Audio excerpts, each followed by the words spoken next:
Share பண்ண like பண்ணுங்க. Share பண்ணுங்க, லைக் பண்ணுங்க. அனைவருக்கும் வணக்கம். கோபுர தரிசனம் கோடி புண்ணியம் என்பார்கள். இந்த காணொளியில் நாம் பார்த்து கொண்டிருப்பது சென்னை விருகம்பாக்கம் நடேசன் நகரில் அமைந்திருக்கும் சிவவிஷ்ணு ஆலயம் ஆகும்.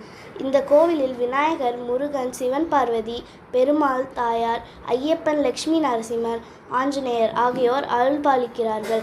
இந்த அனைத்து தெய்வங்களுக்கு உரிய வழிபாடுகள், உற்சவங்கள் அந்தந்த காலகட்டத்தில் சிறப்பாக நடைபெறுகிறது. எங்கள் சேனலின் நோக்கமே கோவில்களில் உள்ள ராஜகோபுரத்தின் சிற்பங்களை முடிந்தவரை மிக அருகில் காணச் செய்வதுதான். ஒரு கோவிலின் தல வரலாற்றை அந்த கோபுரத்தின் சிற்பங்களை கொண்டே அறியலாம். இது போன்ற காணொளிகளை காண எங்கள் சேனலை லைக் செய்யுங்க, சப்ஸ்கிரைப் செய்யுங்க, கமெண்ட் பண்ணுங்க, ஷேர் பண்ணுங்க. நன்றி, வணக்கம். கமெண்ட் பண்ணுங்க, ஷேர் பண்ணுங்க, லைக் பண்ணுங்க. நன்றி, வணக்கம்.